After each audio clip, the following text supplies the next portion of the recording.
you very much. Mr. Miller, for 4 minutes. Yes. Thank you, Madam Chairman and Ranking Member, for convening this hearing today. Many of the problems we got into in recent years, as all of you know, is the lack of due process in the underwriting process. I've been involved in the real estate industry for almost 40 years, and normally when you go through a process of underwriting, an individual takes a loan and processes it from inception to closure of the loan. That's not happening today in the foreclosure process, and that's got to be addressed with. Now, many are out there are doing a good job at it. The burden that's placed on them is making it very difficult, but there's some that are shortcutting the process, and that's pretty much why we're here today. It's apparent more must be done to reach all who are in need of assistance in the foreclosure process. Everyone needs to have a better handle on the process. I've heard from many back home in California consumers are confused and don't know where to go for information. The information they've received is unbelievable. The confusion is not surprising given why we're here today. Talking to my constituents who provide foreclosure assistance, the departments for servicing and loss mitigation are not prepared to handle the volume or the types of issues that are being raised by homeowners. While I commend servicers for responding to the foreclosure crisis by hiring more staff, additional bodies don't really resolve the underlying process unless they're qualified to handle that process.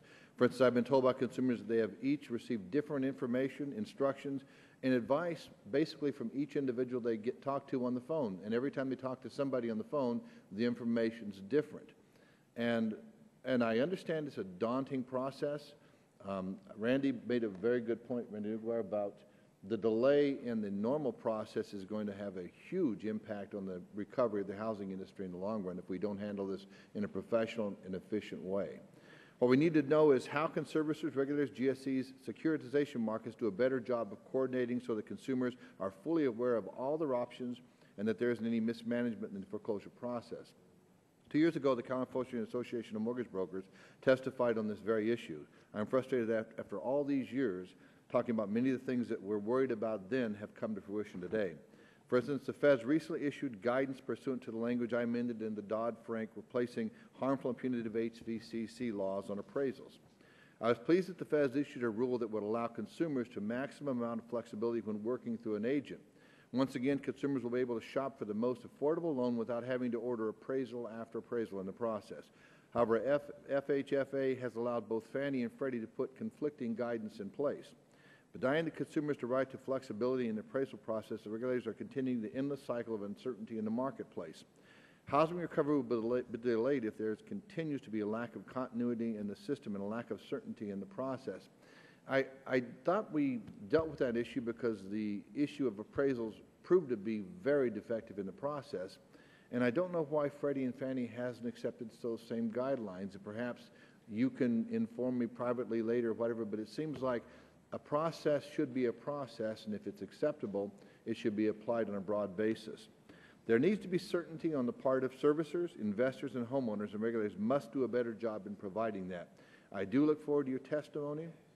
Hopefully everybody will be candid today, and we can try to resolve this issue in a fruitful way that will benefit homeowners and lenders both. I yield back the balance of my time. Thank you very much. Mr. Lynch, for Thank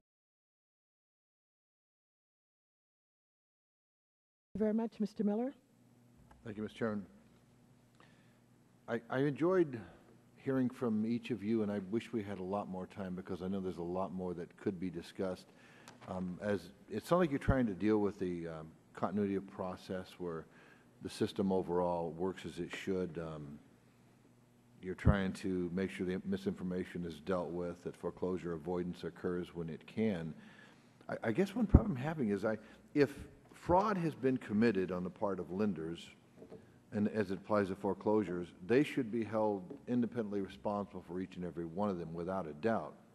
But the concept of just arbitrarily assessing everybody who ever made a loan to pay into a pool to fund something in the future is unreasonable based on those who are trying to do the right thing. And the concept that there hasn't been some cost or punitive action towards everybody, whether it be a homeowner who took out a bad loan, they paid tremendously. The individuals who made loans, lenders have paid tremendously. Investors have made huge investments, and they've paid tremendously through loss of assets. Many who bought mortgage-backed securities that groups like Countrywide tried to format to look like a GSE, mortgage-backed security, which it wasn't. Those investors lost tremendous amounts of money. So there's been hardship on everybody throughout this, if you want to call it depression in the housing industry, whatever you want to call it, this debacle that occurred. Everybody has paid a price. But if people are being unreasonably foreclosed upon, those individuals who have made those actions should be held accountable for those actions. And the part of Freddie and Fannie who hired attorneys who did something improperly, hopefully their errors and omissions insurance requirements are so great and the damages assessed against them are going to be enough that others in the future would want to avoid that. But we have to say things have gone wrong in the past. We're trying to deal with them now, but how do we look to the future? And Mr. Stevens, you and Mr. Walsh made some very good comments. How much impact do you think your efforts are having on the system today as it applies to rectifying some of these problems that have occurred? Thank you for the question. We've seen a significant change in servicer behavior since we began our reviews. As these work through the process of our formal procedures through the Mortgagee Review Board, I believe we'll see even greater response. To date, we've already fined $4.25 million in penalties. We've suspended 50 to those who are responsible for misdeeds. That's correct. Not the innocent. Specific cases, those Yes. institutions. And I support that.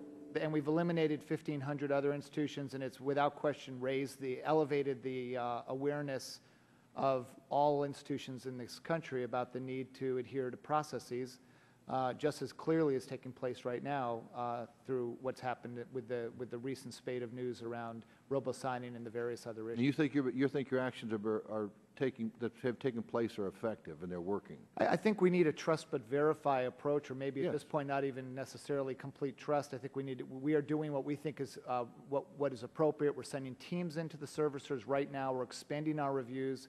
We're going to look at the remaining stages of the foreclosure process beyond what we looked at the last set of reviews.